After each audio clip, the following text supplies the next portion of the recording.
গরমের পিত্তাসের মধ্যে আমরা চেষ্টা করছি প্রতিদিন নতুন নতুন খাবার, আসলে নতুন নতুন খাবার না, যেগুলো পুরনো খাবার সেগুলোকে ঘুরিয়ে ফিরিয়ে সিজনের সাথে, মৌসুমের সাথে মিল রেখে খাওয়ার চেষ্টা করা।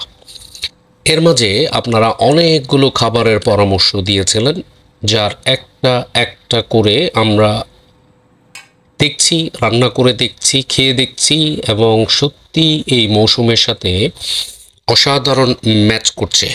সেরকমই আজকের খাবার দেখতে পাচ্ছেন, এক ধরনের বেটে কচুরলতি, যেগুলোকে কি একটা নাম বললো, ছোট ছোট লম্বা হয় না, কচুরলতি, তার সাথে একটু ঢেঁড়স, টমেটো, তারপর হলো শুকনো চিংড়ি, এরপর একটু বেশি করে রসুন, আর বাকিগুলো আপনারা জানেন, হলুদ মরিচ দিয়ে রান্না করা।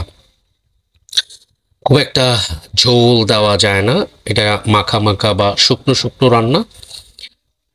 খেতে কেমন এটা? শুকনো শুকনো আপনি ঢেঁড়স আলাদা করে টেস্ট করে দেখতে পারেন, কচুরলতিও দেখতে পারেন। তবে হ্যাঁ, অনেকে কচুরলতি সরাসরি খেতে পারে, অনেকের আবার অল্পতেই চুলকানি শুরু হয়, যেমন আমার। ফলে একটু লেবু চেপে নিতে পারেন, আমি যেরকম চেপে নিয়েছি। তো মাশাল্লাহ, এই কচুরলতিতে চুলকানি হয়নি, গলা চুলকায়নি। আর আপনাদের সাথে দেখাচ্ছি দেখতে কেমন। এটা দেখতেও ভালো হয়েছে এবং খেতেও ভালো হয়েছে।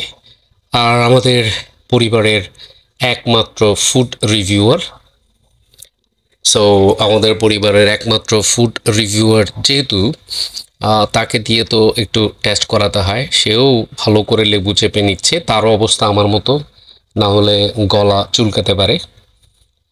এবং সে খুব স্লোলি তার মতো করে একটু একটু করে প্রথমে ঢেঁড়স নিল, ঢেঁড়স আর টেস্ট করে দেখলো। আমি তারপর তাকে বললাম, তুমি তো শুধু ঢেঁড়স খেলে, কচুরলতি কে খাবে? তারপর সে আবার একটু করে কচুরলতি নেওয়ার সিদ্ধান্ত নিল। তারপর আমি বললাম, তাহলে খেতে কেমন? তার গতানুগতিক ভালো, কিন্তু সে ভালোতে ব্যাপক প্রাণচাঞ্চল্য ছিল না। ভালো, মোটামুটি ভালোই বলেছে, কিন্তু আমার কাছে অনেক ভালো লেগেছে। ছোট বাচ্চাদের কাছে অনেক সময় কচুরলতি হয়তো এতটা ভালো লাগে না, তারপরও সে বলেছে একটু টক টক, ভালো। এতটুকুতেই আমরা আপাতত খুশি। পরবর্তী রিভিউ নিয়ে হাজির হব আর একটু পরে।